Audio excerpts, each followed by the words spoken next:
in this episode of the Critical Oxygen Podcast. But running costs a lot more than cycling. And the faster you go, the more it costs. So especially for running, I would say that the easier you go, the better off you're going to be, because you're really going to limit that risk of doing too much relative to what you can absorb. Hi, everyone. Welcome back to the Critical Oxygen Podcast, where we help you optimize your physiology and maximize your athletic potential. I'm your host, Phil Batterson, and today we're joined by Coach Sean Seale. Sean is a strength and conditioning coach who specializes in physiological testing, endurance training, and respiratory training for a wide range of athletes and sports. His goal is to help athletes and coaches understand and apply endurance training principles to improve work capacity, recovery, and performance. Sean, welcome to the show. Phil, thank you so much for having me on, man. Yeah, this is great. Sean and I actually, I think the first podcast I ever went on was the Upside Strength podcast, which is hosted by Sean, and he's been crushing it for years now. But yeah, man, I really appreciate that opportunity, because I think we talked all about like mitochondrial adaptations and all of these things that I was really deeply ingrained with my PhD. Yeah, it was a great conversation, and we've had a few other ones since, but it has been a while since we last spoke, so I'm excited to exchange with you again. Yeah, it's I'm on the other side of the table now, so I'm the one that's asking the questions. And I think the first thing that I want to kind of get into is, if you haven't heard of Sean, he runs a popular Instagram, YouTube channel. His practice is called Upside Strength. So Sean, if you want to give the listeners a brief introduction, how did you get into coaching? What's your athletic background? Those sort of things, and then we'll take it from there. Yeah, man, with pleasure. So I started thanks to Lynn, my wife. She is the one who pushed me in this direction. Back in, that was about 10 years ago now. I was in Canada, so I wasn't too far from where you're based. I was in Vancouver, Canada, and I was actually painting houses, doing residential and commercial painting. I was training quite a bit. I came from a rugby background. My brother got me into that when I was younger, and then I found CrossFit and saw the light and went straight for it. And from CrossFit, I diverged into Olympic weightlifting, and a little bit later, indoor rowing on a competitive level. But essentially, I was still weightlifting at the time, if I'm not mistaken. And I used to listen to fitness and performance podcasts all day long. I remember up on my ladders that were often way too big, and it was pretty scary up there. But anyway, you're in good company when you're learning stuff, and I used to do that all day. I used to take, I remember having the science and practice of strength training on the bus with me. And I used to study that on my way to work and on my way back. And one day Lynn said, you know what, people should start paying you for all those studies that you're going through for yourself. And I said, yeah, you're right. So I quit my job and passed the NSCA CPT exam and started personal training. That's really how I got into it. From there, I started with personal training, small group training, which led into strength and conditioning for rugby, a little bit in Canada, and then mainly when I came back here. And then from there, again, I saw the light one more time, and that was thanks to Evan Pycon. You know him well. And he made me question everything I thought I knew about energy systems and physiology. And from then, I've just been digging, man, and I really haven't stopped. And I'm loving the process, and I'm trying to share every step of the way, because one of the main reasons I'm where I am today is because others were willing to share openly, whether it's books, podcasts, and more. And I've like you said, I've got a podcast myself, and that really has been my continuing education, or one of my main channels, because I've been able to just speak to the experts and ask them all my questions and advance my understanding that way. So I'm just trying to give back a little bit and try to share what I'm learning in the process as well. And if it can help other people, do better, go faster and last longer, then why not? Yeah, no, I 100% agree. I think the value of a podcast isn't just that, we get to put out all this cool information, but it actually allows us to continue to learn along the way, because we're the ones that are, asking questions. And, a lot of the times, I think, at least for myself, I find that,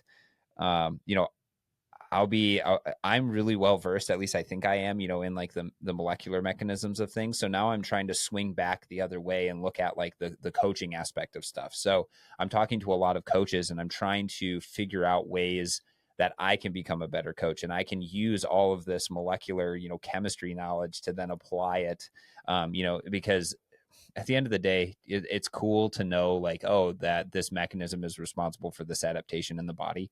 But if you can't explain to an athlete why it's important for them, then I, it doesn't really matter in terms of, coaching and training, right? Because if you're like, oh, well, uncoupling protein 1 gets upregulated with, with heat training and stuff like that, but you can't, make a connection to heat training with your athlete and make it important for them, then it's like, okay, well, there's no translation there. So that's actually something I'm super interested right now, is how do we bridge the gap between the science and then the actual training philosophies of people? Mhm. Because there's a lot of gaps there. That there are a lot of gaps. It's funny because what you're describing here I'd say has been my path as well. Simply because I've always been interested in understanding why. So the Mm-hmm. mechanistic aspect seems a little bit abstract for a lot of people. I love that stuff, and Mm-hmm. that's one of the reasons I really enjoyed our episode and asking you all those really detailed questions. I want to know how it works, even if it's not relevant for the athlete, for the Mm-hmm. training. I want to try and understand it.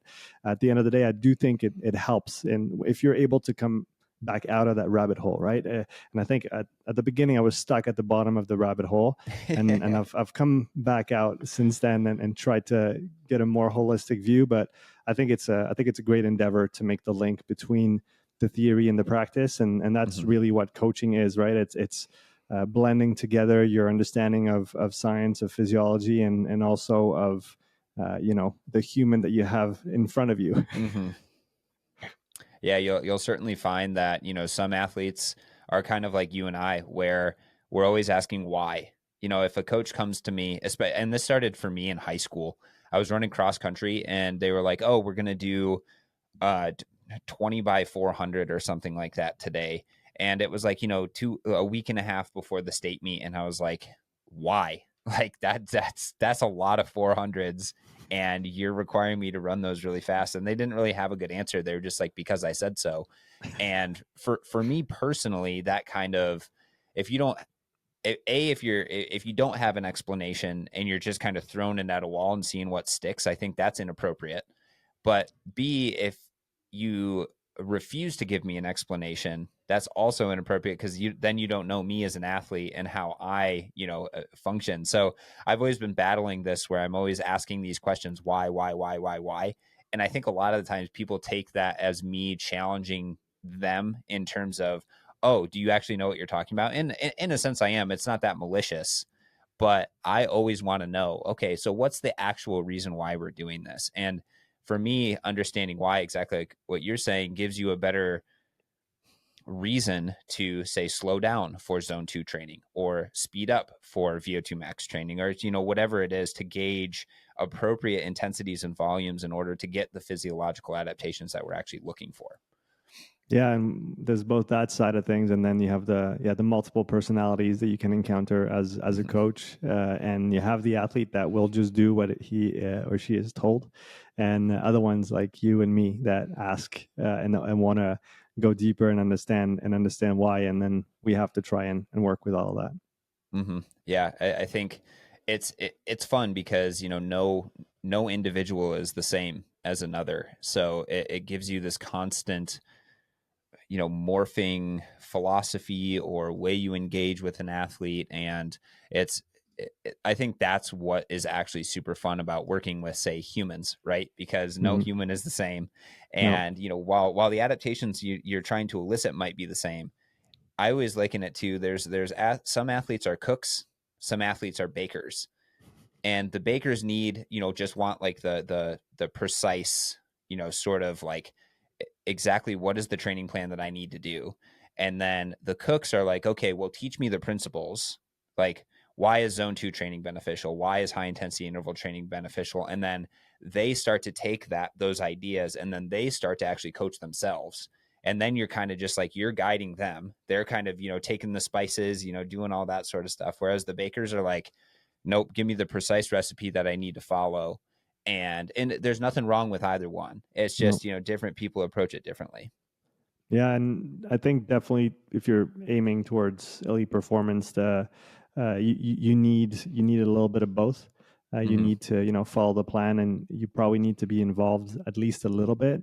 And I would even say for the health side of things, it's probably good to have cooks, because eventually, I mean, the best compliment I can get from somebody that I coach in person is that they stop training with me because they want to train on their own.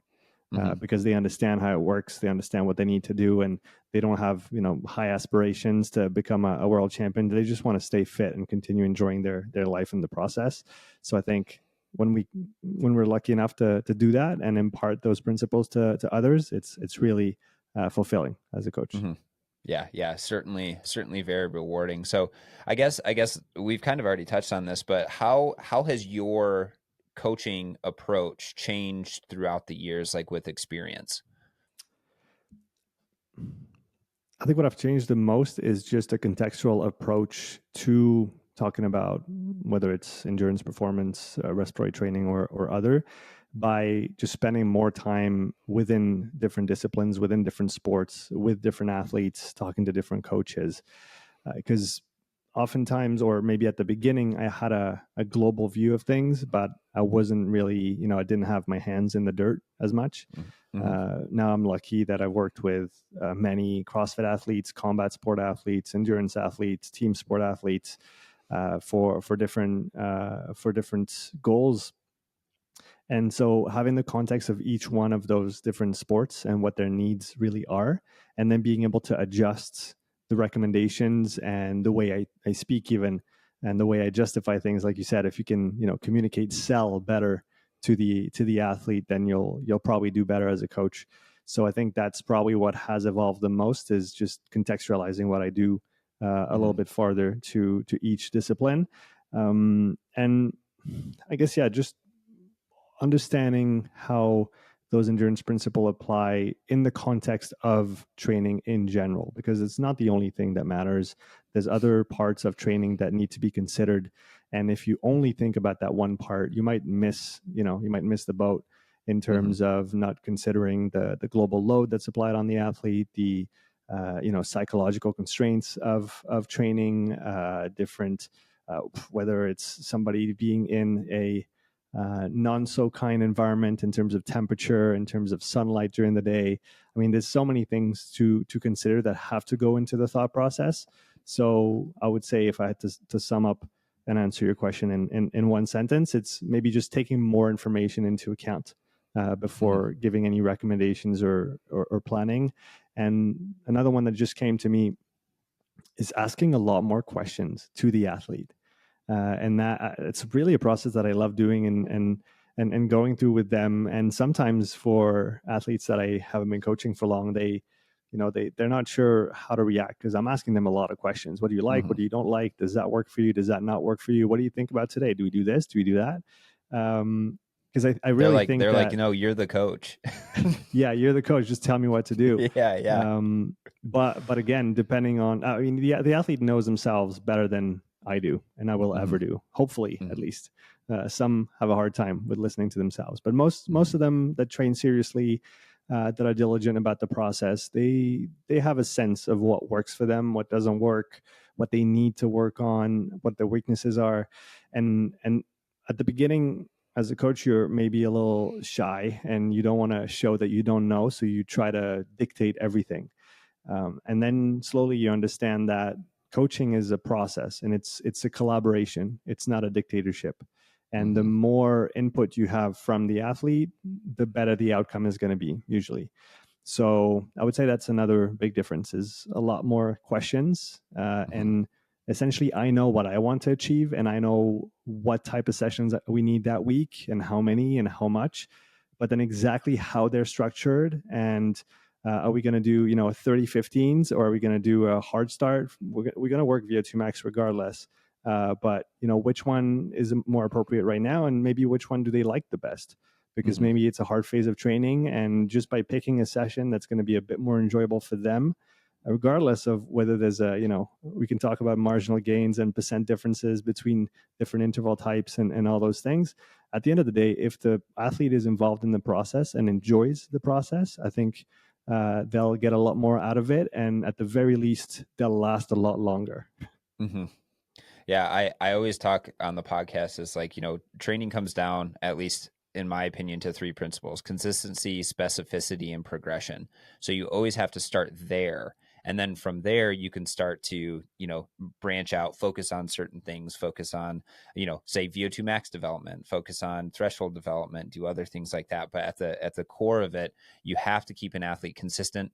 If they're not enjoying what they're doing, and this is something I tell to my fiance all the time, I'm like, oh yeah, there's this story that I heard, or anecdote that I heard, that I was like, if a study came out that showed that the single best thing for longevity was to swim in a 55-degree pool every morning at 4:30 in the morning, and that was the single best thing you could do for your longevity.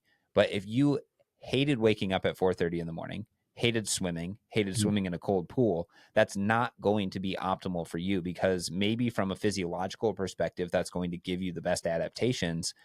In all actuality, from a mental perspective, like, you're not going to be able to keep it up long term, unless of course you're one of those like special types of individuals who can just like will themselves through it. But it's I really liked what you said there, where it's a collaboration, and it requires an athlete and a coach to know each other, and for an athlete to really kind of figure out what they, how their body responds to things, how, what they like. That's another big thing, right? It's like, I have one of the reasons why I don't compete in triathlons anymore is because I absolutely hate swimming. It was it was my least favorite discipline. I still love cycling and running, so I still do both of those. But I was just like, yeah, I hate swimming. It's just not one of those things that's ever going to be a thing for me. So I'm not able, to continue to do triathlon. But that was just that, after a lot of kind of like teeth pulling and other things like that, finally came to that conclusion. And that's another thing that's one of the reasons why I love CrossFit. And, I used to do CrossFit a lot until I had, some injuries, overuse being a little silly, because there's so many different things that you get to do. You get to practice being good at gymnastics. You get to practice being good at Olympic weightlifting. I get to, show people how good at endurance stuff I am every once in a while. Right. And the combination of all of those. So so you got into CrossFit. Was this like early on in the CrossFit sort of, like era, or was it a little bit after it had started? So it wasn't right with the OGs, but it was definitely in the Chris Peeler, Jason Kalipa, Okay. and this whole crew. I remember watching the videos. Those are vivid memories. Those the famous one when Rich Froning's training like 4 times a day, and he's just going through all the stuff that he does. And I always wonder, was that a strategic move to show that he was doing so much so that everybody would do 4 days and then just crumble after 2 weeks, and he would just continue doing whatever he was doing? There was the Dave Lipson and Rob Orlando videos where they used to just take CrossFit workouts and make them twice as heavy and blast through them. So I don't remember exactly what year it was. I would say it was probably 11, 12 years ago that I fell upon it. So 2011, 2012 maybe, and kind of followed all the way from there. I practiced CrossFit a little bit for about a year initially, and then I, like I said, switched to weightlifting, switched to rowing, but I always kept at least a foot in it in terms of staying attuned to what was going on in the community with the game season, with the multiple changes in formats that we've had since then, all the all the gossip as well, and all the politics going on in and around it. I just really enjoy this sport and this philosophy. I think we too often conflate the two. There's the base philosophy and methodology of CrossFit as it was originally described by Greg Glassman, and then there's the emergent sport that kind of came out of it, which has nothing to do with the methodology. but I really appreciate this whole ecosystem. I'm lucky enough to work with some high level CrossFitters today, and many others. So yeah, I don't practice it, but I've been in it for a while, let's say. Mm-hmm. Yeah, this is something that I always tell to people is like CrossFit, the sport, is way different than CrossFit for wellness, because Mm, that's really right how it started, and that's why the classes are structured the way they are, and all of that. And I do think there is room for improvement, right? And this is where Evan Pycon did an awesome job, as he started to introduce the physiology and the science. And I'm sure there were other people before him, but he was the first one that I really knew of that was like, okay, we need to take this science stuff a little bit more seriously within CrossFit, because we can learn a lot of these physiological principles, and we don't, because CrossFit is a different sport, we don't just throw everything out, right? You still can take what is learned from these different sports, incorporate them, and then make better athletes from it, because CrossFit is one of the most complicated sports to actually get an athlete better, because there's so many things you have to be good at. mm, And I have a number of episodes with Andy St. Germain, who is a regional games athlete and competitor. He's now a coach down in Austin, Texas, and that's kind of what we talk about. Is just how darn complicated CrossFit really is. And I remember seeing Evan and talking to Evan about, he's like, well, it's like kind of take the Steve Magnus approach, where we're trying to touch on every aspect of, what you need to be good at within CrossFit, but it's like 100, it's 100 lines long of the things you need to be good at. So you really need to, maintain where you can, and then, like have specific targets. And I don't know, it's just a really cool puzzle to try to solve, like when you're actually sitting down. So I guess let's kind of change gears a little bit. When you get an athlete in, could be a CrossFitter, could be like an endurance athlete, whatever it is. What are you ask them a bunch of questions? That's like your first step. But then what's your next step? Is it immediately to get them onto doing like a limiter test or an assessment, or do you do other things before that? So that's one of the main things that I do today is provide assessments for athletes, and they're not necessarily people that I coach continuously. So they'll come to see me almost as an outsider or as a consultant, and I'll just help them establish those training parameters, and usually send them on their merry way with some specific work to do. Mm-hmm. So yeah, it'll usually go like that. They'll contact me. They're interested to do some testing. And I've let's say standardized the process quite a bit today. Like you said, there's a questionnaire. What have you done before? What are you good at? What are you bad at? And try to get a feel for the overall profile of the person. One thing I've noticed is that especially in the conditioning side, and that goes back to what you were saying before.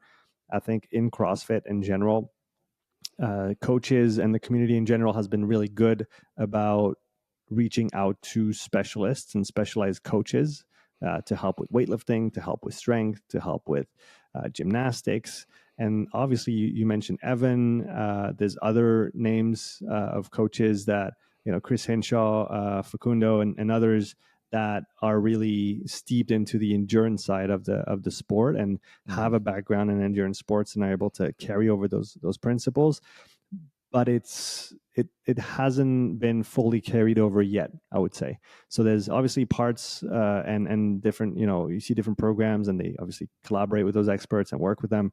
So you can rest assured that you have a sound approach to the conditioning side. But what I see a lot still today, and I'm based in Europe, in Switzerland, and work with a lot of French CrossFitters, and they're not necessarily all having, or they haven't all come that far in the process. So Mm-hmm. they've become really good about structuring their weightlifting training, their strength training, maybe their rehab, prehab, their gymnastics work, but the conditioning requires a little bit more work, let's say, than the other qualities.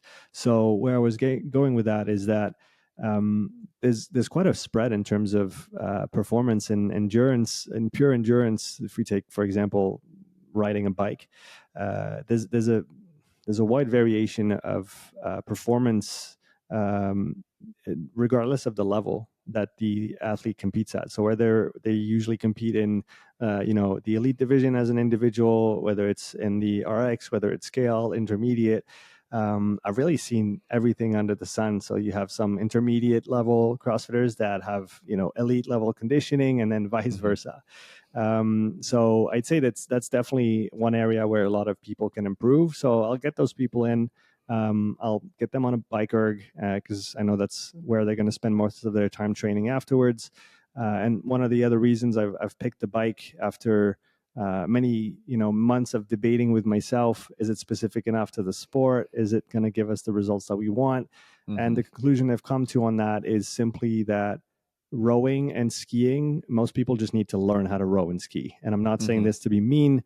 And I mean, if you look at take the best weightlifters in the world, they're in the they're in the warm-up room for the world championships, and their coaches are still giving them technique instructions, right?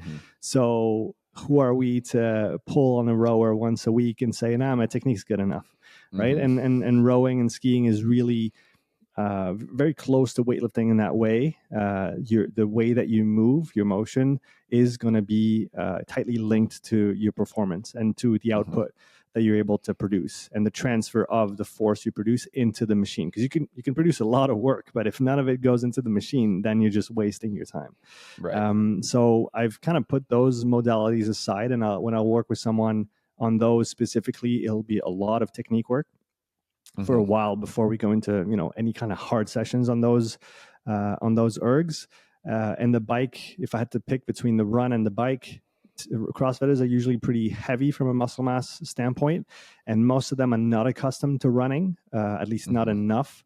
And to tolerate even an hour test, for some it's too much. For some, they'll have their shin splints the next day, and so what I've done is kind of worked backwards from that and tried to find the simplest modality to test conditioning on, and the bike is by far the easiest to apply.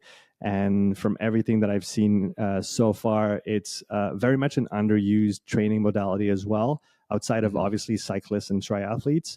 I think runners could benefit from cycling more. I think CrossFitters definitely, they do benefit from cycling more. Combat sport athletes is the same. I mean, I could go over and over. I'm pretty partial to the bike at this point, simply because most people don't use it enough, and it can really yield some great benefits regardless of the sport that you're in. So I'll get them in. We'll do a test on the bike, and like I said, they'll go away with a full profile, a full report on, try to get them to understand how the body functions, what is an exercise intensity domain, what's a threshold, what's the training zone, and how do we determine priorities based on that. So that's usually how I'll operate with most people. Cool. Yeah, I like that you're on the bike train as well, because that's kind of what I've been learning more and more and more. And throughout my master's and my PhD, we pretty much did everything on the bike. And it's a very controllable environment. So you can prescribe very precisely the intensity that an athlete is training at, whether that's if you prescribe it by heart rate, if you prescribe it by lactate, if you prescribe it by power.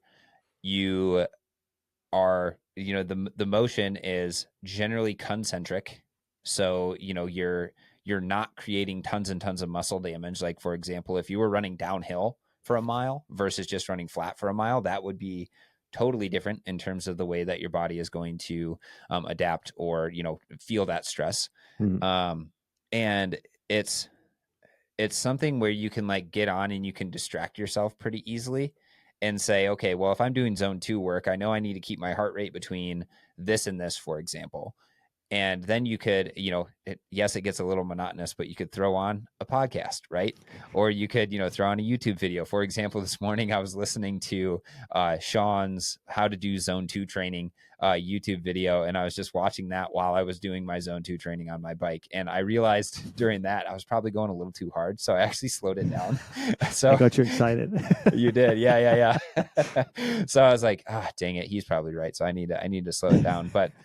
No, I totally agree. And I think too, I think everybody, when they're doing, like aerobic work there. We talked about specificity, right? And in the beginning, but there's still carryover to, for example, like from cycling to running, from cycling to rowing. It's just not a 1-to-1 ratio, but you can still learn and get, you can increase, say, your VO2 max with cycling, and that's going to lead to an overall work capacity potentially that's higher, as long as your VT2 is going up and your efficiency is going up at the same time.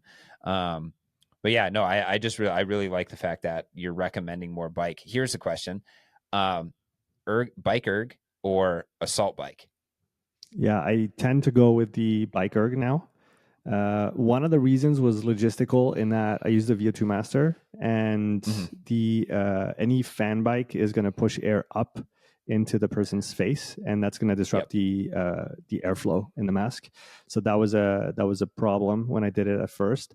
And another reason I use the bike now is because you can really isolate the legs. The legs Mm-hmm. are some of the biggest muscle groups in the body, at least that we can access to a cyclical motion. And like you said, the training that's going to happen is going to carry over to any other modality that you use. I mean, I've heard enough CrossFitters now tell me that after the bike program I gave them, that their gymnastic endurance is better, and they didn't do any specific gymnastics work. It was Yeah. just general adaptations, and I think Mm-hmm. that's another aspect that we forget, or that most people forgot in the last 20 years with the advent of all the high intensity training protocols, with the nature of CrossFit as well, being high intensity, being very demanding from a time standpoint, so many different things to develop, skills, techniques. So obviously you're going to go straight to what's specific and what's relevant to you, because you have no time to waste. You already don't have enough time to do it all anyway.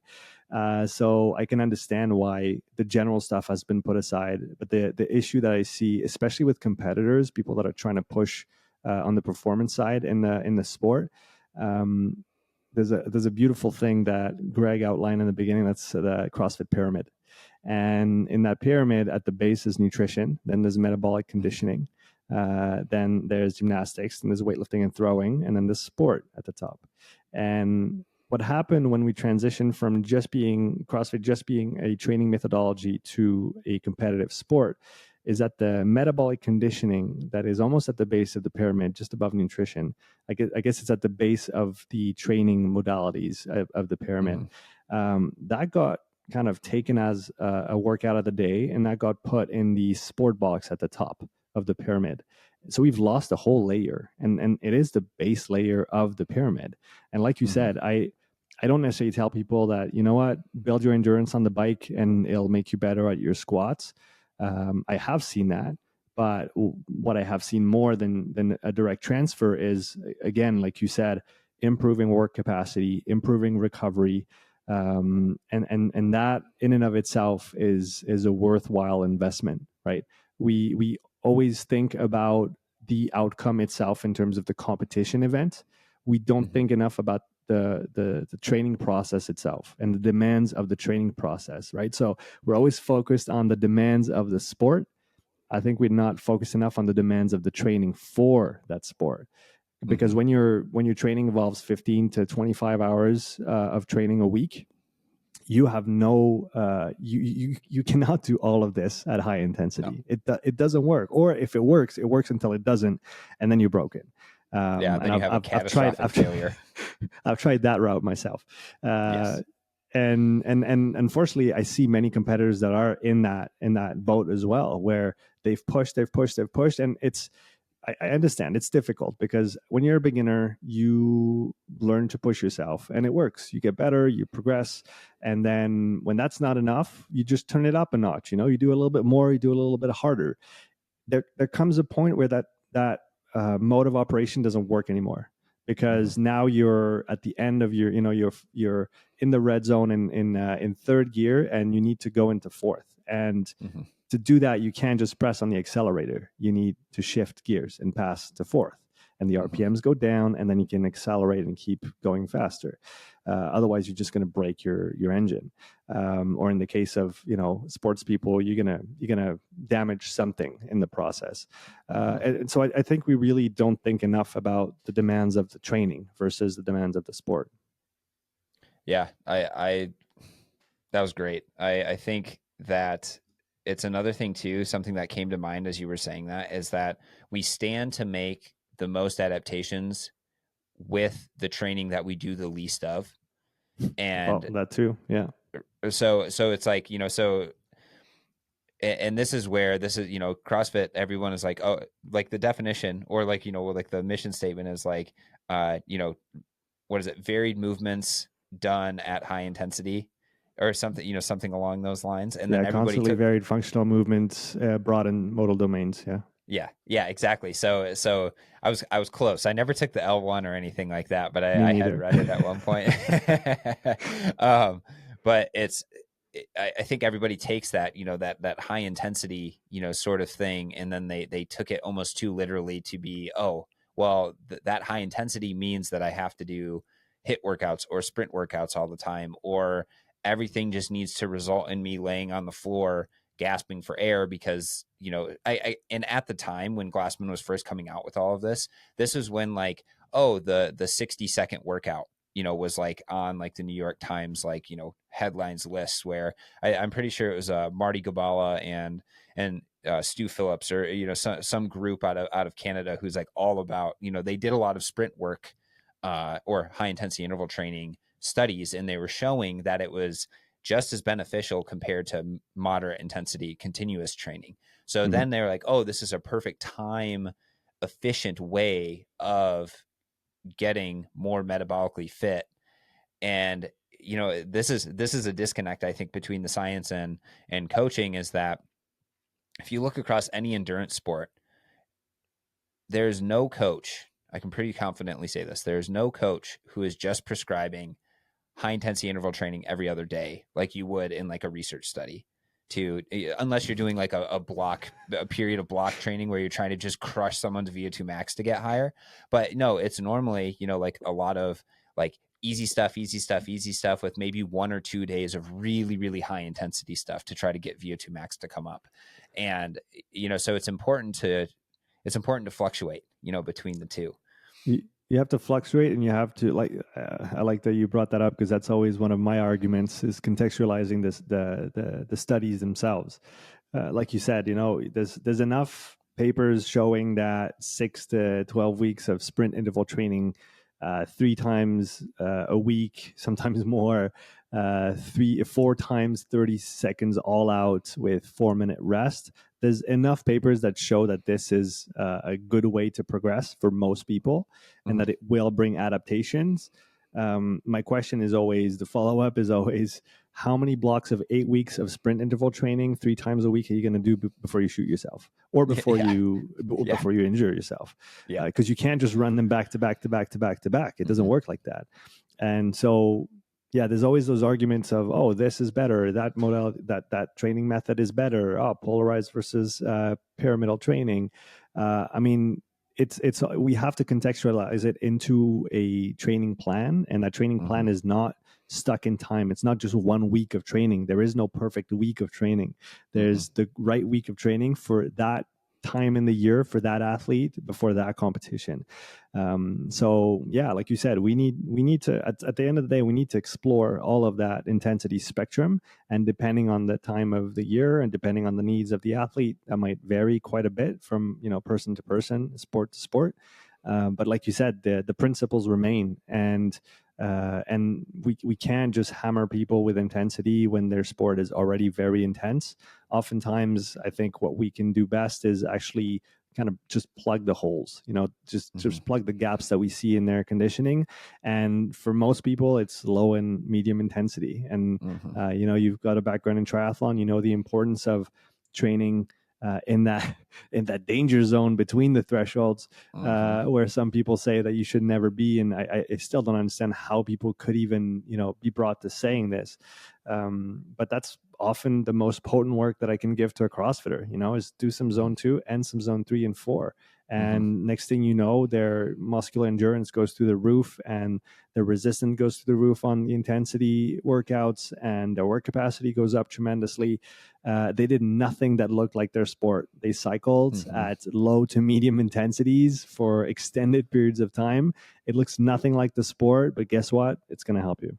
Mm-hmm.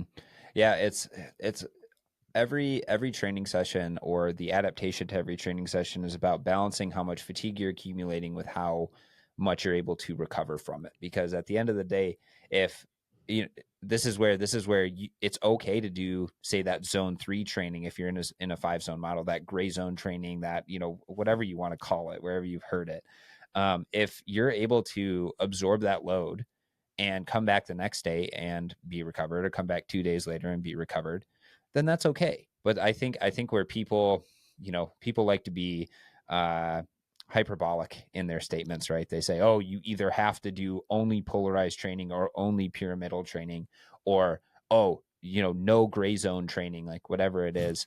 Um, I think, so I think people say that because what they found is that a lot of individuals, especially like, triathletes, runners, are always running kind of like that same pace, that same intensity over and over and over and over again.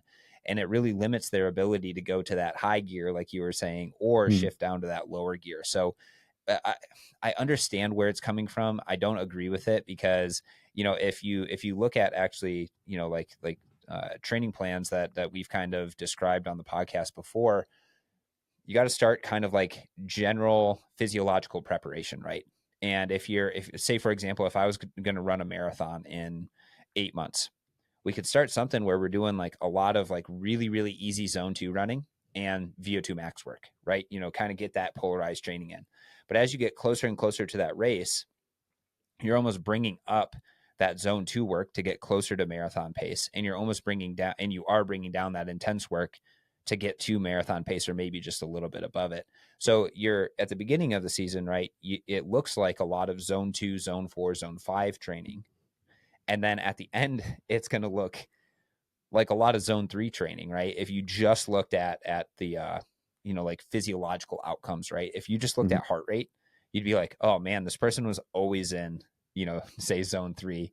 But you got to know the demands of the sport, and you got to know what the competition is going to require of you. Because if you never practice at that competition speed or that competition intensity, I can tell you from experience, you are going to get about 13 miles into a 15-mile race and you're going to cramp up, and it's going to be the worst experience of your life. Because that's what happened to me so many times, because I was like, oh, polarized training is the only way to go. So I'd do like sprints on the treadmill, and then I would do really, really long, super, pretty slow, work on the trail.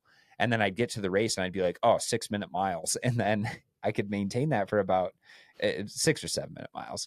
I could maintain that for about 13 miles. And then mile 13, 14 would get around and my legs would just be like, nope, this is such a new stimulus for me. I don't know how to handle, your electrolytes or anything anymore. So I'm going to cramp up and it's going to be miserable. Yeah, I think you've got both, right? There's staying too far away from the specific demands of your competitive event, and then never really, being kind of half baked, you're not quite there. Mm-hmm. Mm-hmm. But then there's the other end of the spectrum as well, is not never going far enough from your sport. And Mm-hmm. that's a lot of what I see in CrossFit is folks are afraid to not do CrossFit for 2 weeks because they think they're just going to lose everything and become terrible. Yep. And I've seen it again and again. People get hurt and they have to change their training for an extended period of time, and they come back and they crush it. They absolutely Mm-hmm. crush it, and they can really go beyond where they were before. And in that case, most of those were forced to slow down or do things differently, right? They Mm-hmm. wrist injury, for example, couldn't have a heavy barbell on your shoulders or do anything overhead, or do any intensity because of that surgery. So you change the way that you train. You go back to fundamentals. You train you do some GPP that you neglected for so long. Mm-hmm. Next thing you know, when you put the blocks back on top, and push again, you're farther than you were before. Mm-hmm. So I think and obviously it does take courage, especially when it's not baked into the the culture of the sport itself, right? It's not popular in CrossFit to take 3 months and not do CrossFit, Mm-hmm. right? It's almost frowned upon from a social standpoint. Oh, you're not doing the workout of the day today. Yeah. What's wrong with you? What are you doing? Yeah. Are you Why hurt? aren't you? Oh, Right? yeah. You get just guilt tripped into Yeah. doing the same training every day. Yep. When at the end of the day, sometimes if you want to, go beyond where you are now, you need to change it up. You need to change it up, and not forever, right? I'm not here to say just do zone 2 for a whole year. I'm not. Mm-hmm. That's not the point. The point is, if all you're doing ever is your sport, it's only going to take you so far. Mm-hmm. Yep. Yeah, exactly. And one of the biggest things is I always tell athletes, if they are concerned about it, is you can always go back to how you were training, right? It's Yeah. like, just trust me for 2 weeks. We'll do 2 weeks of this. And if it's not working out, we'll just go back to what you were doing. Like, and then it's like, okay, well, I can, I think an athlete can imagine 2 weeks of switching up their training plan, but it is scary, right? Especially, the CrossFit community. You go into the gym, you have, the workout of the day, you have the whiteboard with the scores on it and all of that sort of stuff. And then you have your buddies too that you're exercising with at the time. And it was funny because, I've always been on the smaller side of things. So 155 to 175 pounds is kind of like my range of weight. And one of my really good friends, when I was doing CrossFit, he was like 225. Like, he was a big boy, and he's strong too. Like, he could deadlift like 500 pounds. And, so I would always get flack when I was trying to go a little bit lighter, like say on like the deadlift workouts or other things like that. Dude, you're only deadlifting 95 pounds today. I know you can lift heavier than that. It's like, yes, I know I can, but today this is what my body needs to go lighter because I feel horrible, like, and it's not, Mm-hmm. so that was something. At first it was really hard for me to wrap my mind around that and try to make those try to appropriately scale for myself.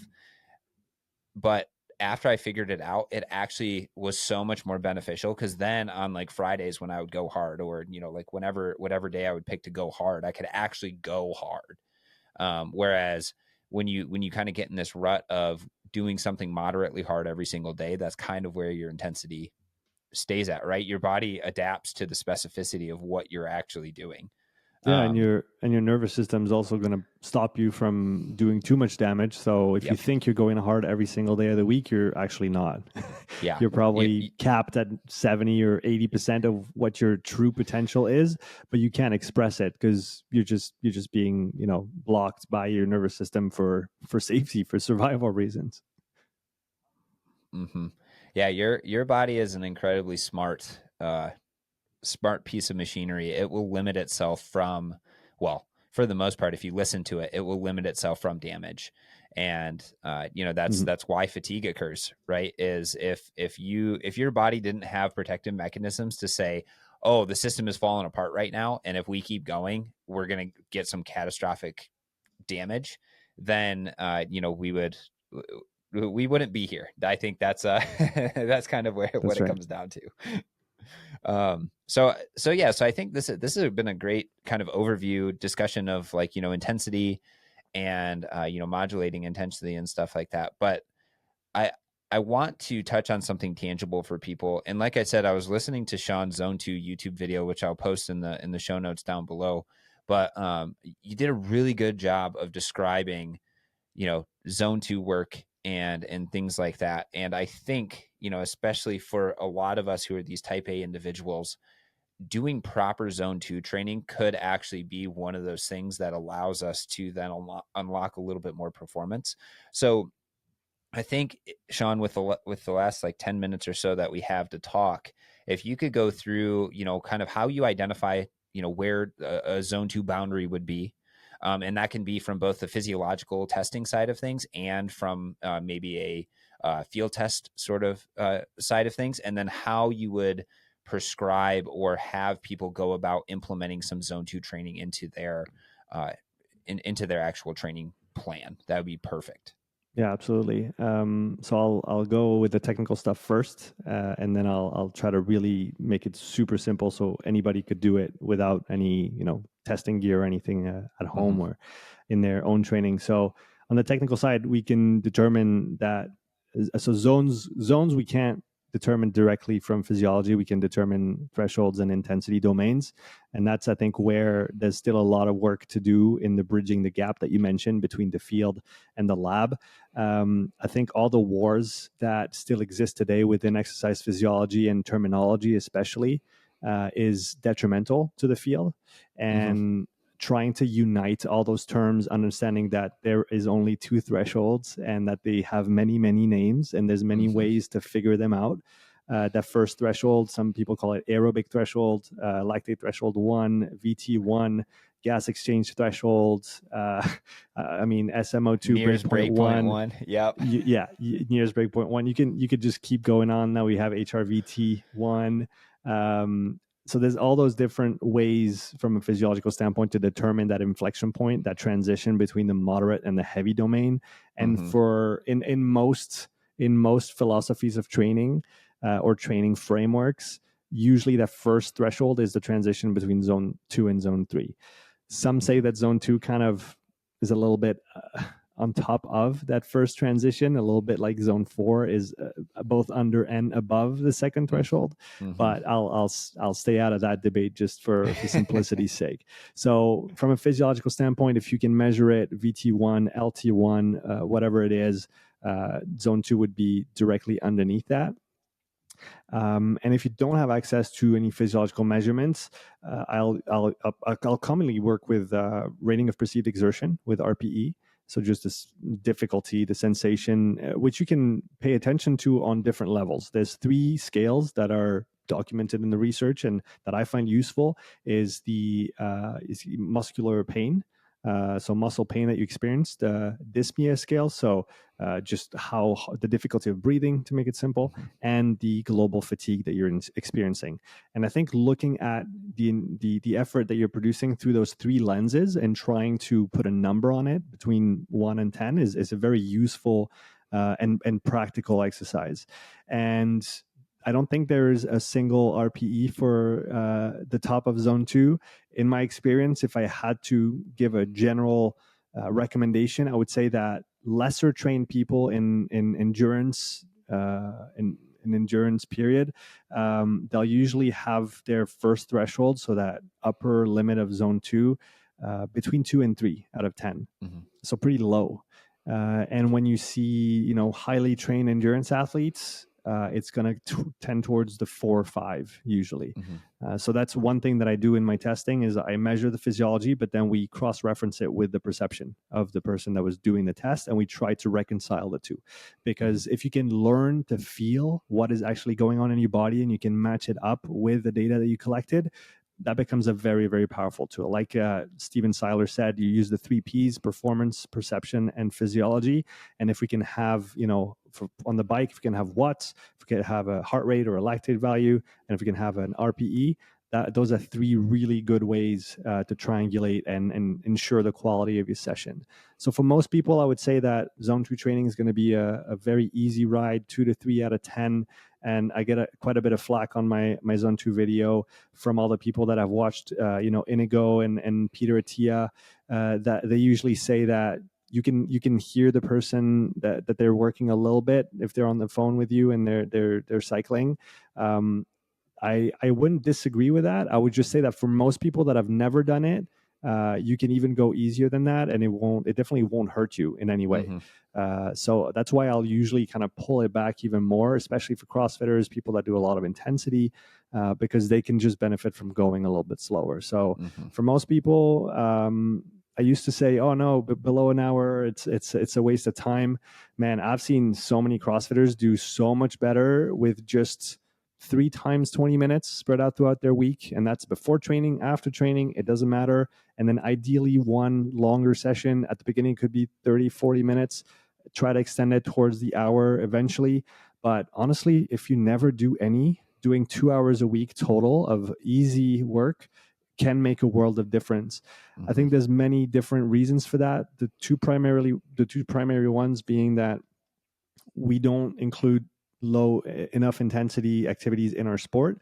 And I think a bigger problem that this kind of zone 2 phenomenon highlights is the lack of physical activity in general.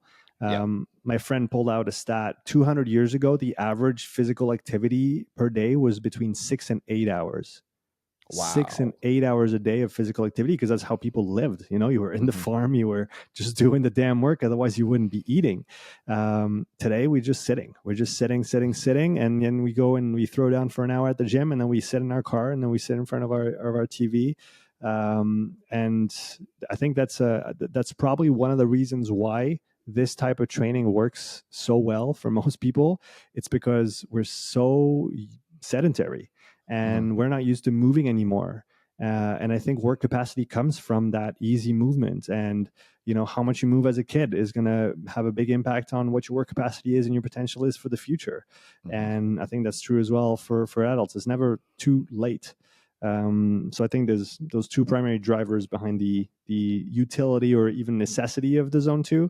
And maybe an add on to that would be get 10,000 steps a day. Are you actually moving easy for an hour and a half every day at least? If not, then maybe that's got to be a priority. Go walk 20 minutes after every meal, or try to fit in a longer walk. And I've seen performance increases from that alone. From people that were just training hard a few times a week and doing nothing else. Just adding walking every day has made a difference in actual performance. So that probably won't be the case for the elite people that already train 20, 25 hours a week, and that do all the right things in the right places at the right time. But I really think there's some low-hanging fruit there. Zone 2 is one of them, and just daily physical activity is probably the first one. Yeah, 100% agree.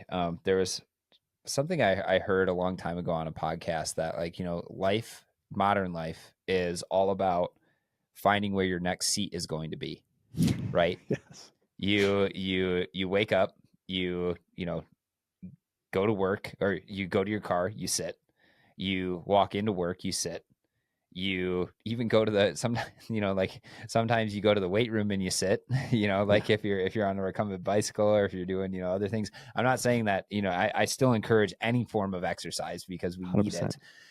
Or it's like, like pastimes, right? It's like, oh, well, we're going to the movie or a movie, where's the next place you're going to sit, there. So it's always like, it's that next seat that you're trying to find. And I anecdotally had a lot of success, during the COVID shutdowns, into doing an ultra marathon where my goal would be at least 10K steps a day. And then I would try to supplement that with actual running. And I swear, like, that was the healthiest I'd ever been. I didn't have Achilles issues. I didn't have anything like that. I was wearing my, like, not barefoot shoes, but essentially like the wide toe box zero lift shoes, and just using those for walking. And my calves and my feet were super, super strong.